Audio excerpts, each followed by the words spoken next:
If you can tell us what training program you graduated from and what it is that you're doing now. Whoever wants to go first. I'll kick it off. Pleasure to meet all of you. My name is Kriston, and I'm actually a graduate of the 2022 cohort for Generations USA. Shout out to anyone who graduated from Generations USA or is graduating. It is a great program, great boot camp. Also, thanks to YUPRO and a bit of my own dedication, I'm now employed as a software engineer at S&P Global. They're a data analytics organization, specifically within the market intelligence division.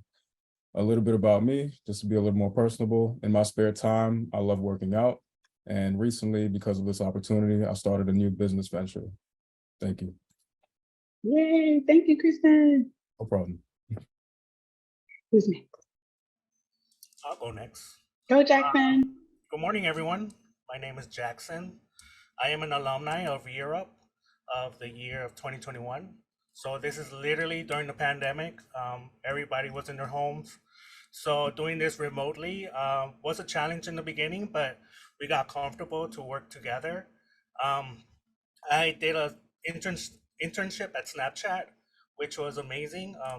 I didn't get to see the campus, but meeting the teams remotely and being engaged remotely kind of made it seem like, hey, software development is where you can work at home, you can work in an office, you can work anywhere. So as long as you got the skills and learn how to do it, you'll be okay. So I'm currently freelancing as an IT technician. So I've been running cable at Tesla's, putting up servers, putting up routers. And I've also been a tutor. So I've been working at a middle school, helping students get that basic academic foundations. I've also been having the privileges recently to work with Native American tribe. So making sure they also get the basic foundation. So I'm actually very diverse in the educational field and in the tech field. So if you guys have any questions, reach out. Beautiful. Thank you, Jackson. Gabrielle. Wow, Jackson, that was awesome. My name is Gabrielle Pinheiro. I am a Year Up alumni. We called it class of 21, but it was actually cohort 21. And I graduated 2019 from the Europe Bay Area campus. So that's in San Francisco, California. I went through the track for QA, so quality assurance. And then today I'm actually working as a technical customer success manager. So it's still just as technical, but it's more customer facing, which matches my personality a lot more. Beautiful. Thank you, Gabrielle. My next question to each of you is, what piqued your interest in the software engineering field, or when did you know that this is what you wanted to do, that this is what was for you? I could go first. Mine's a little childish. So I just growing up as a kid and always seeing, like, I guess movie characters like working behind computers. I've always wanted to be like work in computers. I thought it'd be cool to be like that, a hooded hacker figure friend, you know, that would like threaten people to trace their IP addresses. But that's when I was a kid. But after high school, like in 2011, what really set it off is I went to a trade school. It's called Co-op Technical Institute. They had a bunch of trades there. And I took a mobile app design class. I took a bunch of trades, but what stuck out to me was my mobile app design course that I had graduated from. And it kind of became an outlet for me to use my creative abilities in the tech space. And it was just on from there. Thank you. I'll go.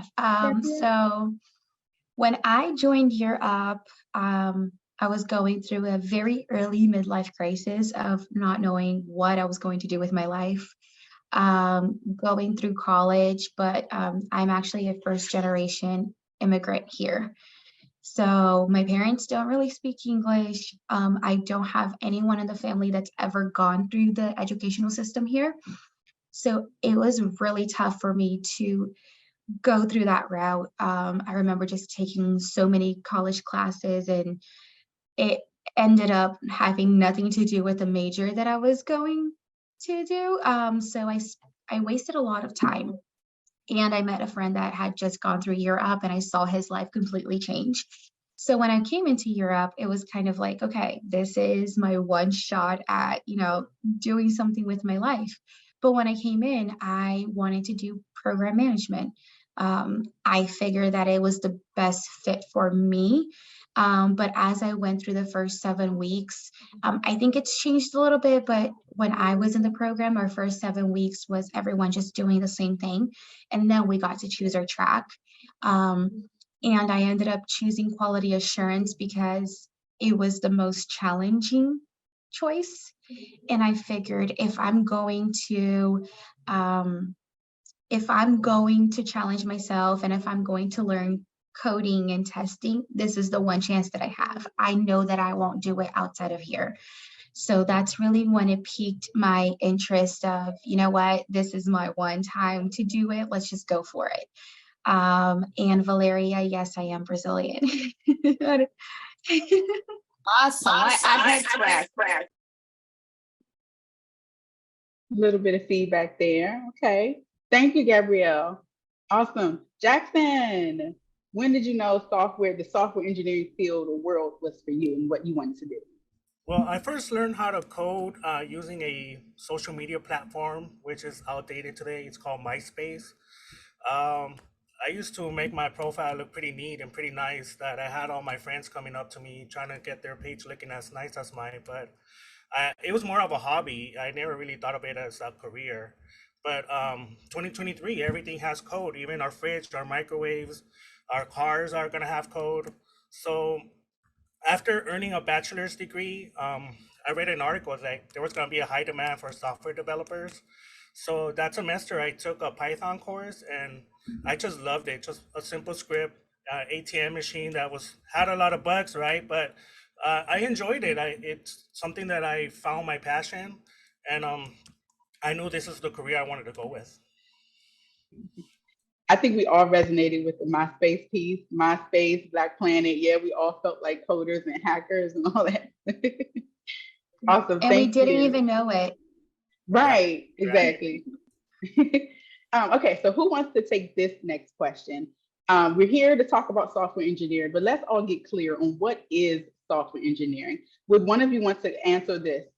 How would you explain software engineering to, let's say, a 5-year-old or someone like me who's like, I think I understand it, but I'm not sure? I mean, how I would explain it, I don't know if a 5-year-old will get it, but for someone who's a non-technical person, I would say it's a way for you to simply communicate with computers. So what I do is I use a language model. So I specialize in writing code, which allows me to communicate with computers to make sure that they're functioning smoothly and they have a set of instructions and they're working with inside of their programming for whatever various purposes that machine may be used for. But it's simply that. Thank you. Thank you. That helps a lot. So with that being said, I also understand that software engineering can be quite broad. There's different aspects of it. So then what could each of you share, what is your specialty within software engineering? I hear there's coding, there's programming, there's web development. So could each of you share what is your specific specialty within software engineering? Yeah, so when I was on the software engineering side, I was actually a software engineering in testing. So, for example, Kriston would develop and I would test to make sure that everything's running smoothly. So, so if you think about it, like within a company, like at DocuSign, before we are able to push anything off to what we call production, which is what our customers use, there are very rigorous amounts of testing that we need to go through to make sure that nothing breaks.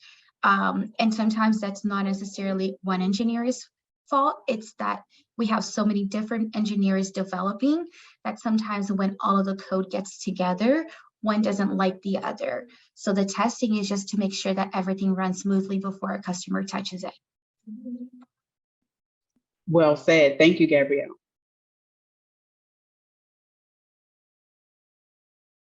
All right, Kriston, Jackson, if you want to share, what is your specialty? I'll go. I'll say back end. I love the back end. Front end, it's like what we use, the user interface, our experience with navigating a page or an app. They have to pretty it up, but I like the back end because it's kind of messy. You know, not everybody's taking a look, and as long as the functions is working and doesn't glitch out or there's a bug, and every time somebody does do a click or submit in a form, that information is actually being passed down properly. That's what I actually like to do, managing that data. There's also database, because the backend and database kind of go hand in hand. The database has to go through the backend to send it to the user, or the user has to use the backend to send that database back to where it has to go. So dealing with the backend is one of my expertise. Nice. Perfect. So I started off as simply a front-end web developer.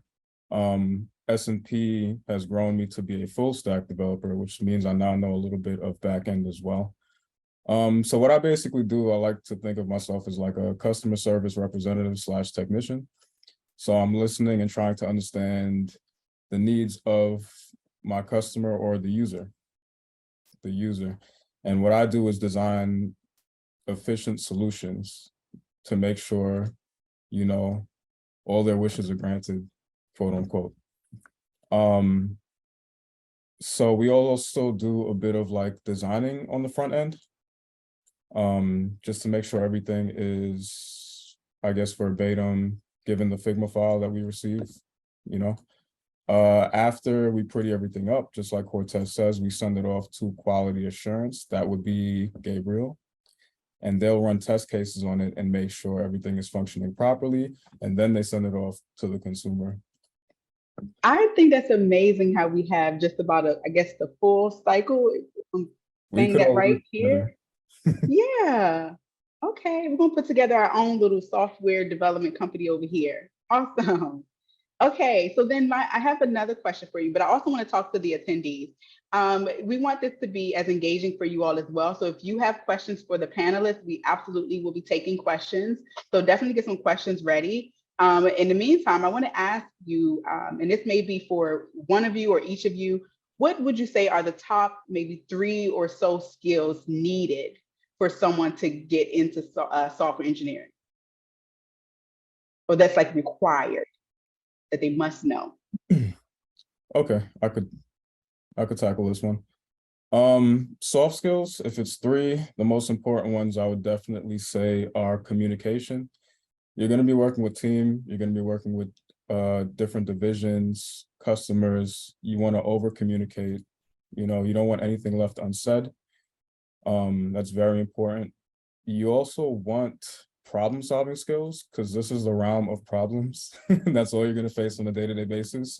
You're creating solutions to problems constantly. And third, I would choose attention to detail. You know, one piece out of place could literally ruin the entire operation. You want to triple check everything. That's soft skills. For software developers, for me specifically, technical skills are what we call hard skills. Azure DevOps was something I needed to know, which is like a cloud-based platform. Basically, that helps teams collaborate and make sure our projects are made in the most efficient and optimal way for production. Have a programming language that you can sit on. For me, it was JavaScript. When I got to S&P, I learned TypeScript, React, and now I'm learning SQL and stored procedures. You want to have a core like programming language that you understand, because once you understand one, it's transferable. It's easy for you to understand the other ones. And yeah, those would be my 2 technical skills and my 3 soft skills. Thank you. I'll add a little bit. I would also say be proactive. Be proactive and don't be afraid to ask questions. I think if you want to call they are skills.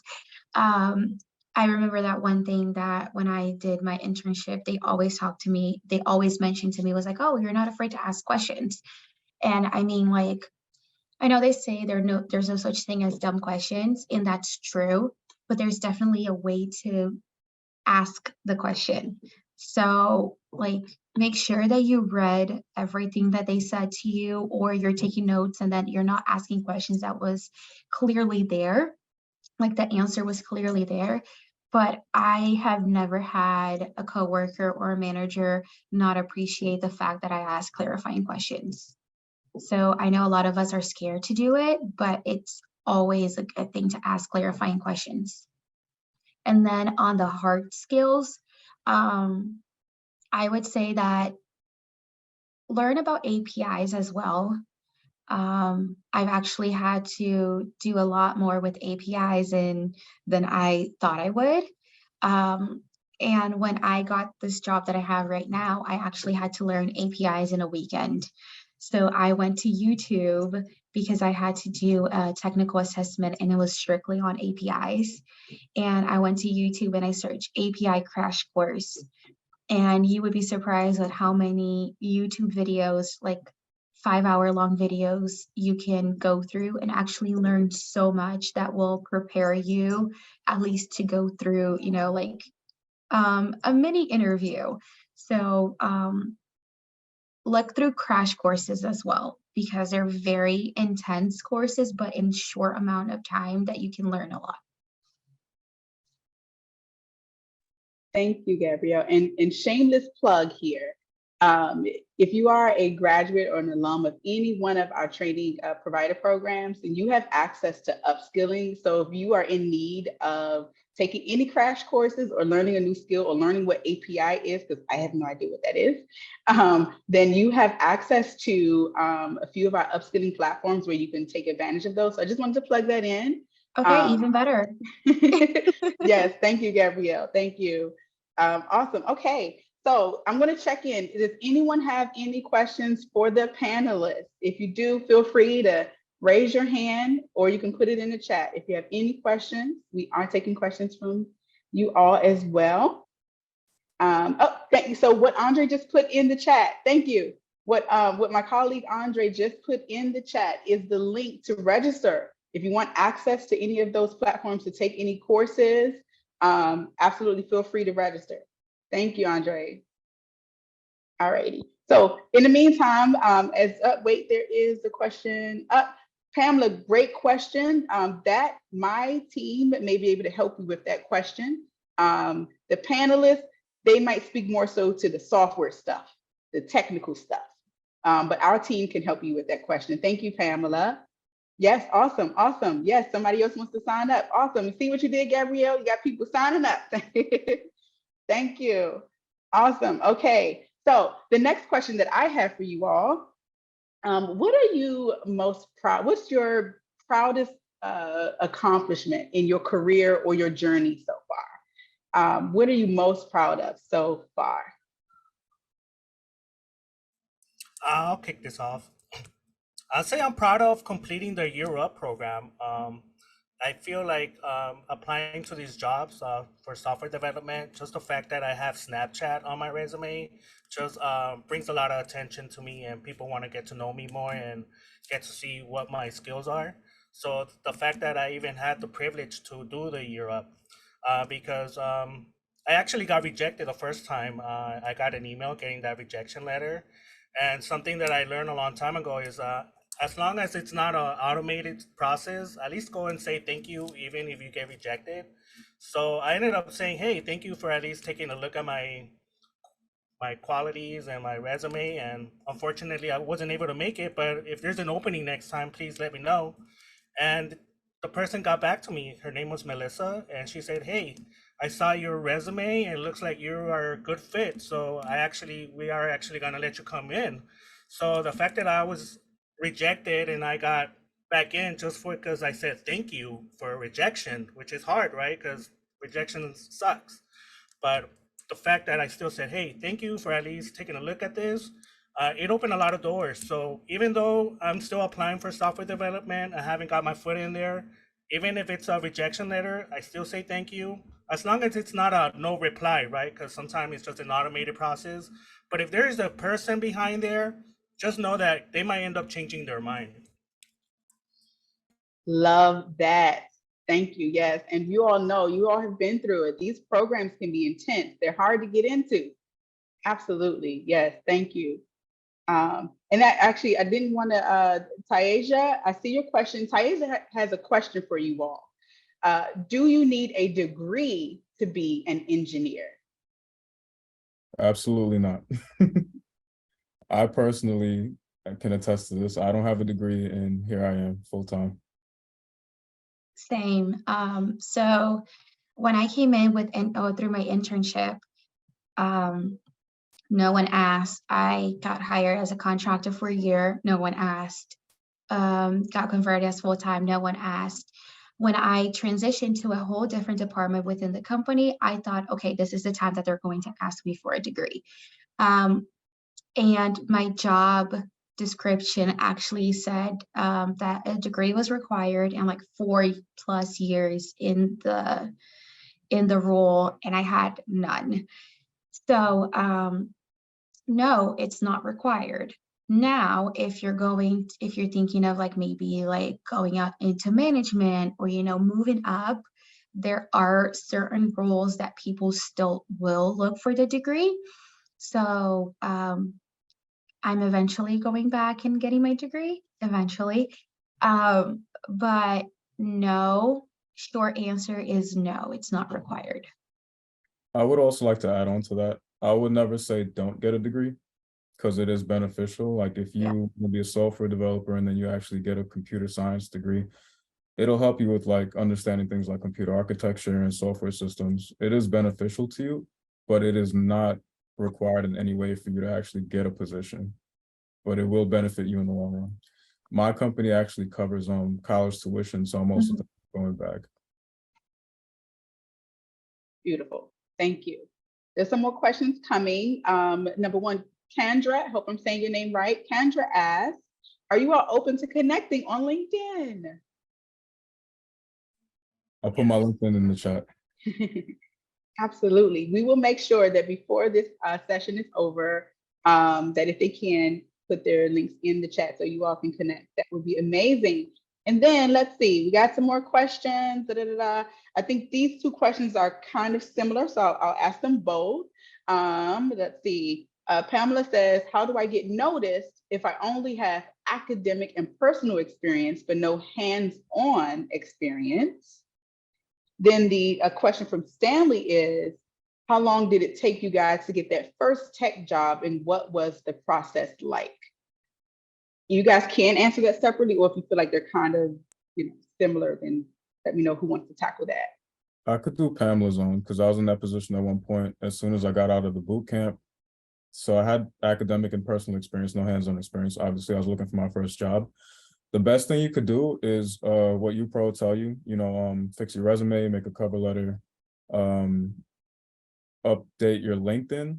And what really, really helps out when you don't have any job experience is to build a portfolio, because it shows your capabilities and what you can actually do for a company. So what I did was I made a web page, and then I made a bunch of projects and I linked them to my GitHub repository, and I just stamped them onto my portfolio, and I added that link within my resume so employers could see it. Great advice, Kriston. Gabrielle? Yeah, so my experience was different because I went straight to an internship. But what I would say is network. So I always tell people that people love to talk about themselves.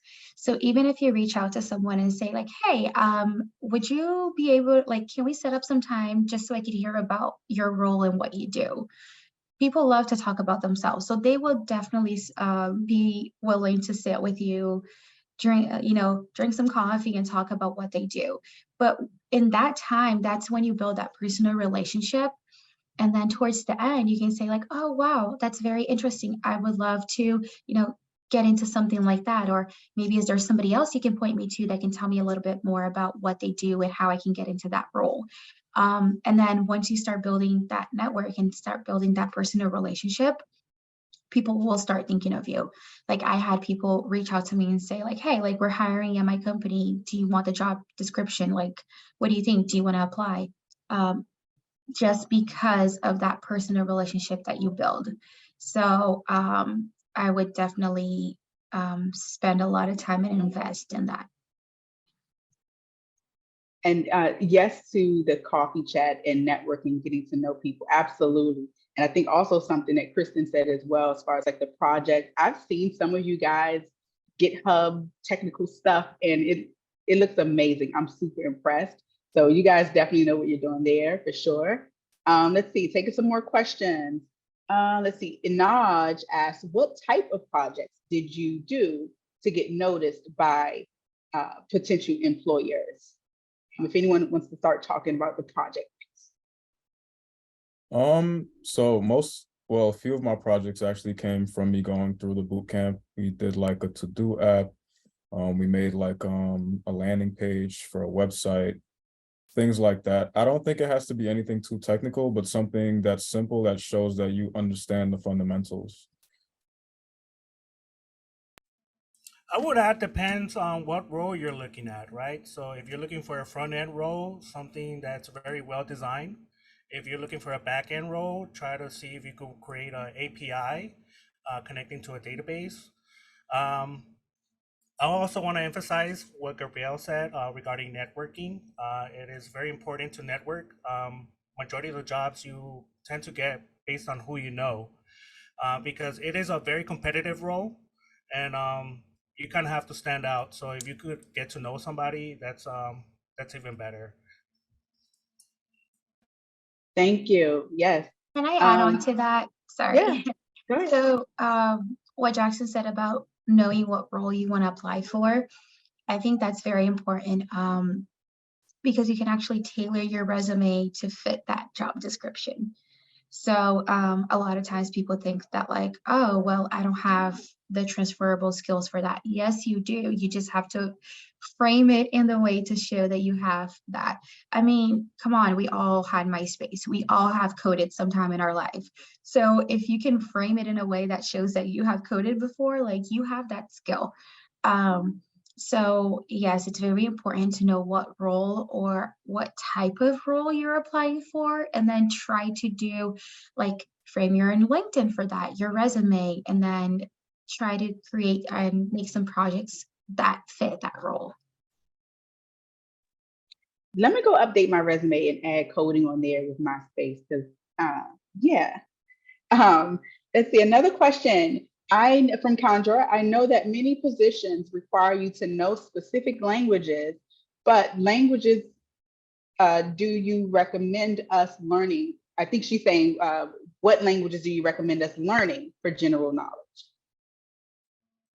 I would say Python. It is one of the most basic syntax that you could learn.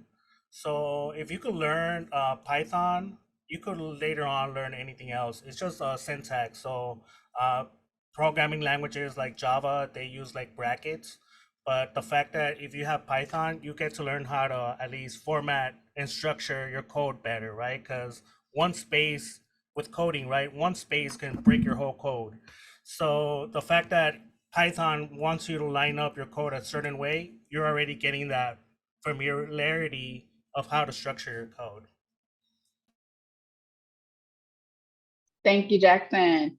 Alrighty, so next question that I want to ask, and again, keep your questions coming. Feel free to raise your hand if you have the, you can use the raise your hand feature here, or you can keep putting them in the chat as well. That's totally fine. But the next question I want to ask, I think I was leading with, what accomplishment are you most proud of in your career or in your journey? So I think I don't know if I got a chance to get everyone with that question, so feel free to definitely respond if you want to. Then I also want to ask, what have been some challenges that you faced? Have you had any challenges in this journey, and what have you done that seemed to help with overcoming that, or to maintain resilience in this field? Definitely have some have some grit and reassure yourself from time to time. When I was going through this transition, because I didn't have a technical job like this prior to this position. Last year, February, before I started my boot camp and before I did a YUPRO apprenticeship, I was actually just an Uber driver. And it's reflected in my interview. Like, that's what I talked about.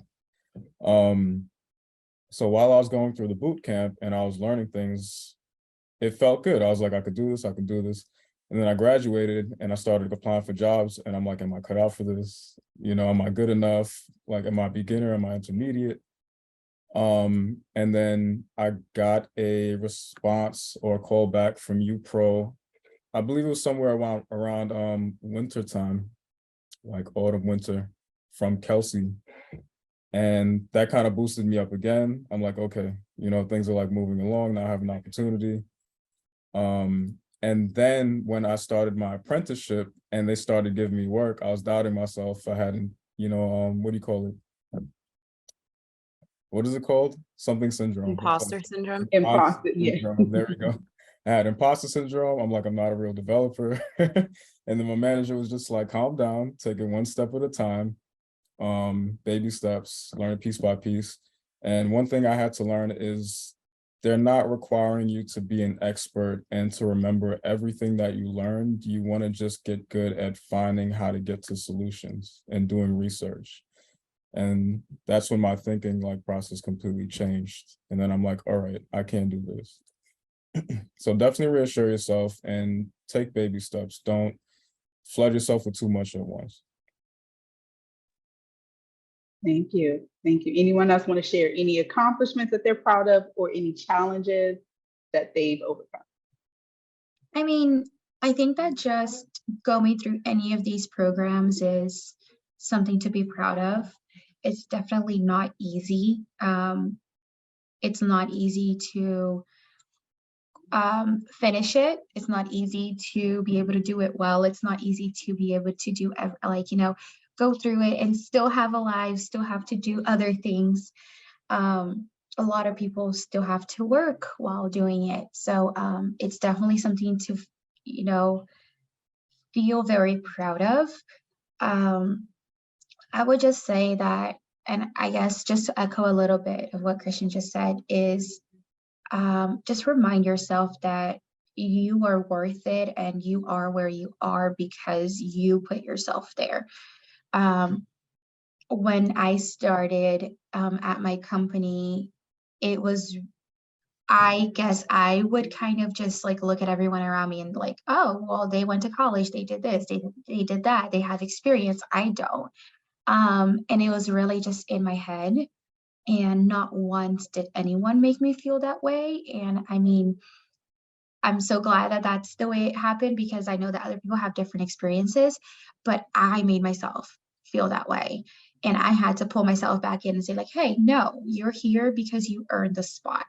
So just remind yourself that you earned it and you are where you are because you worked hard for it. Very well said. Thank you. Awesome. Okay, I'm checking if there's any other questions. In the meantime, I'm going to ask each of you sort of what do you see as far as your next step, right? So you've gotten started, you kind of kicked off your experience within software engineering. You kind of know your area of focus, whether it's the full stack, the front end, the back end. You've been creating projects, right? What do you see as far as the next steps for you in this space? I like to set short-term goals because they're quicker and easier to obtain. So I'm starting off as a level 1 software engineer, and my simple goal is to at least get to level 2, because I know if I can get to level 2, then I could definitely get to level 3. I'm just studying very linearly. I'm not trying to speed my way up the ladder. I'm taking my time trying to understand everything that this company has to offer me by using their tools and resources and working closely with my team. So short-term goal for me is just to simply excel in my current position.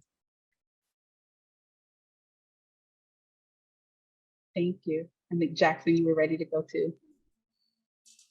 Hey, that was pretty good, Kriston. Next step, I want to say just getting a job. That's pretty much what I'm trying to get my foot in, get more experience. one of my long-term goals is to become a mentor, right? So I'm pretty much already in the educational field, already helping students. So I want to get a better grasp of this software engineering role so I can also help others, because this field is just growing and it's changing every day. So the fact that there's always something new to learn, I love that, right? Because it's never gonna be a dull moment. And in the field of technology, it just takes 2, 3, 4 years and it's outdated. You have to learn something new. You can't go backwards. So the fact that the opportunity is being given to everyone here to learn more about tech, I'll say take a full advantage of it. Ask a lot of questions. Try to network with everybody, even if they're in a different department, different team. Reach out, get to know them, and it'll eventually end up leading to something really good.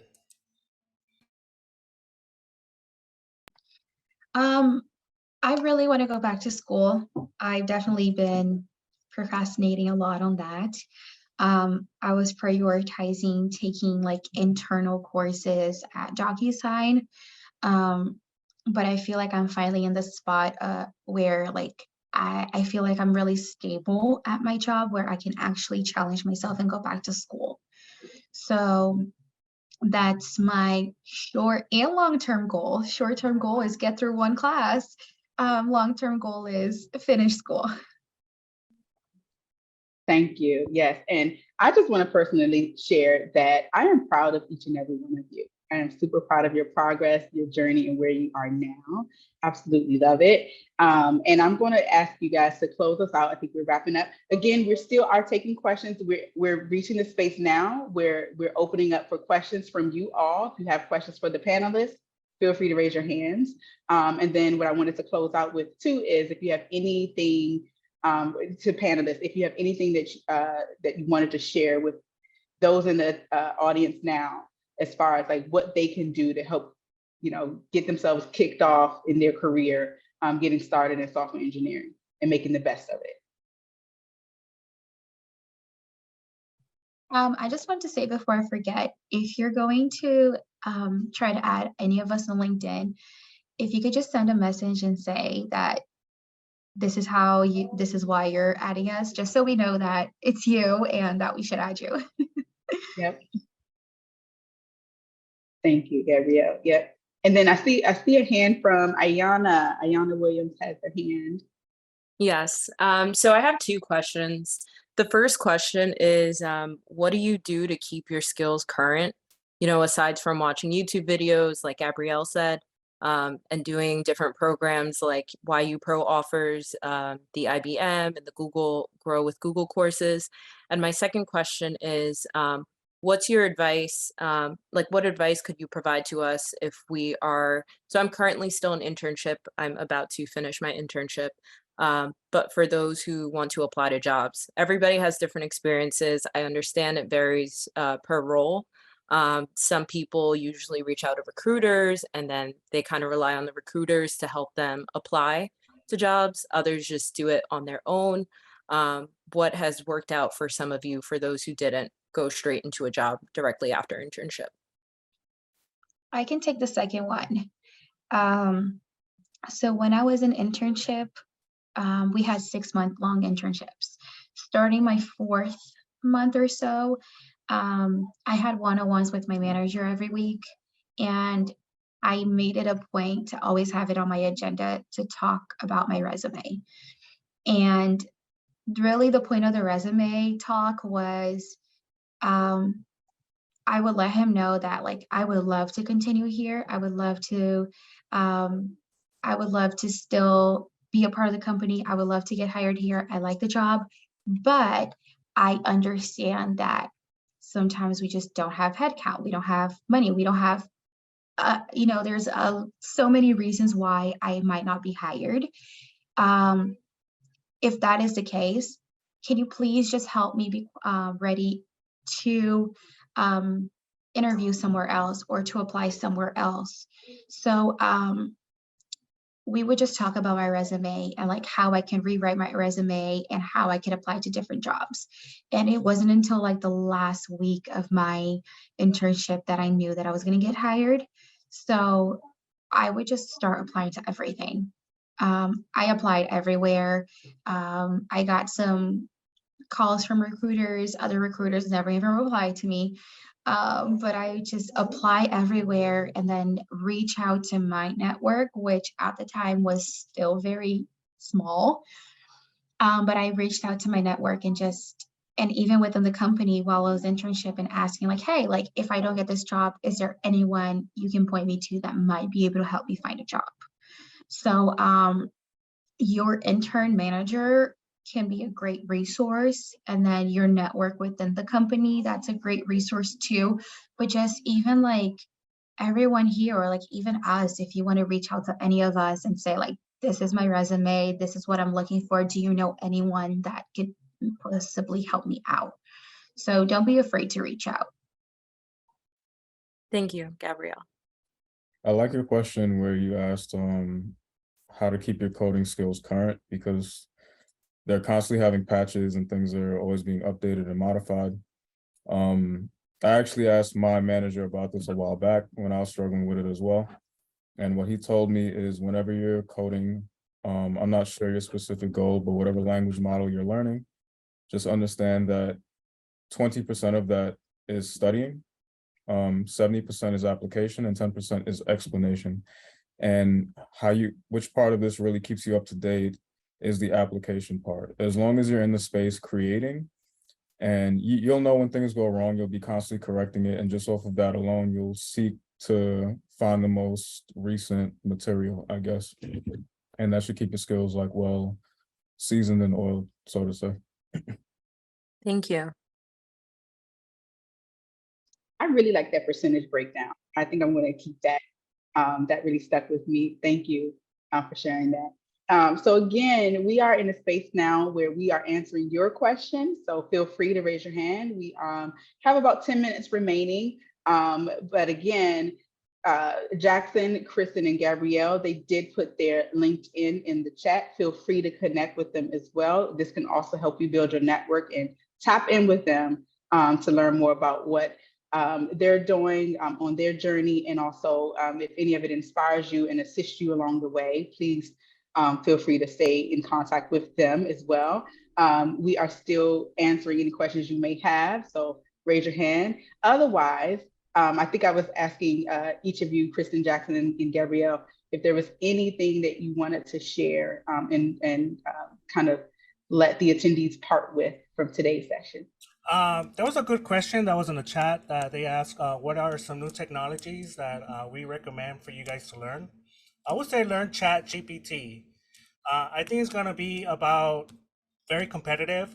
I mean, there is a discussion that AI might take our jobs, but I think it's going to be more about those that are using AI and those that are not using AI. Because the fact that this new technology has arisen and it's been helping a lot of people, it is a lot of controversy. It is kind of controversial, right? But the fact that if you can learn this tool just to manage and better your resume, your cover letters, or your emails, I think it's a good tool to learn. Yeah, just to add on to that, it doesn't do the work for you. You still have to do some work. So it's basically learning a new coding language. You have to learn how to talk to ChatGPT. So I would definitely just second what Jackson said. If you can get into it, if you can learn how to use ChatGPT, I ask questions and it always replies to me like, please explain what you're asking. And then my boyfriend is great with ChatGPT and he gets me like, full on like paragraphs and paragraphs and paragraphs. So like not everyone can do it, but you have to learn how to do it. So that's like a living example of how it's not going to take your job. You just have to learn how to work it. Yeah, ChatGPT is definitely, sorry. Go for it, Kriston. It's used to supplement whatever you're currently working on. Other sources that you can use for work for me, Stack Overflow. Everyone knows Stack Overflow. GitHub is another one. Mozilla Developer, GitHub. There's tons of sources there. Reddit. I even use TikTok sometimes, YouTube. There's information everywhere. Thank you. Yes, even as a non-tech person, I am getting used to ChatGPT. I play around with the prompts. Sometimes I like the responses that it generates. Sometimes I'm like, no, give me more, make it better, improve it. So I too am learning how to get the best results from using it. I would say proofread what it says because not everything is accurate. So you might end up sending a message and you might be like, oh, wow, this is not what I really meant to say. So proofread what you have on the GPT thing. Absolutely. Thank you. Thank you. Awesome. I want to again say thank you all. Thank you. I appreciate your time. To our panelists, if you all can, everyone that's here, if you all can use your reactions or put in the chat any responses you have for how thankful you are for today's session. I know I'm thankful for you all's time. I know it's the middle of the day and you all still, well, depending on where you are, still thankful that you all made time to be here. To share your knowledge with everyone, to help inspire them, share your experience. And I'm thankful for everyone that was able to join this session today to learn and get some valuable information. So really appreciate everyone being here today. Once again, shout out to our industry conversations. We can't make this possible without you all here. We are wrapping up, but again, if there's still time for some last questions. So for sure, Ayana, I see your hand raised. Feel free to come off mute and ask your question. Okay, thank you. Sorry, last question. Okay. Go for it. So for those, I'm from New Jersey. I live in New Jersey, but I did the Europe, New York program. So do you guys know of any programs? There was one that I heard of in New York. It's called Reventure, something with an R. I can't remember it off the top of my head. I was actually scrolling through YouTube trying to find it. Sorry, is it Ravager? Ravager, yes. Okay. Any programs kind of like that kind of help you build your portfolio and kind of help you scout for jobs? Anything you recommend within the New Jersey, New York area or East Coast? Streetwise is a good program. Perscolas is another 3-month program. Generations USA, which is what I use, is another 3-month program. Personally, not to talk down on Ravager, my teacher when I was in Generation said stay away from Ravager because I think I don't know what their policy is, but you definitely have to pay for that. You do get locked into a contract for the next 2 years while you're working for them. So I think they will take a percentage of your income for the next 2 years after you graduate. Might not be exactly where you want to start. Not saying they're bad. It might get you a job, but yeah. I also want to add, they ask you, because I did an interview with them, they ask you to move out somewhere in the country. They cannot tell you exactly where, because it depends on the job. And the pay is pretty much low. It's not minimum wage compared to California. So it's going to be minimum wage somewhere out like in Michigan or Missouri. So it's something to really think about. Thank you, guys. Thank you. So you mentioned Streetwise and the others. What's the difference between that program and aside from like getting locked into a 2-year contract and being like shipped across the state? So across the country. The big difference is all of the programs I mentioned are completely free. They all help you find interviews, help you with job placement. They help you restructure your LinkedIn, create a resume. They have a lot of resources for that stuff. And you can also learn new programming languages, I guess, while you're there. Okay. Thank you all. Thank you. Thank you. Thank you. Awesome. Thank you for your wonderful chats. I see those as well. Again, thank you all for your time. This has been lovely. Again, remember to connect with the panelists, y'all. The link is in the chat. Catch them on LinkedIn. Yeah, that's just the last thing I wanted to add. Feel free to reach out. We've all gone through it. And one thing that I learned at Year Up was lift as you climb. So I am happy to help anyone if I can.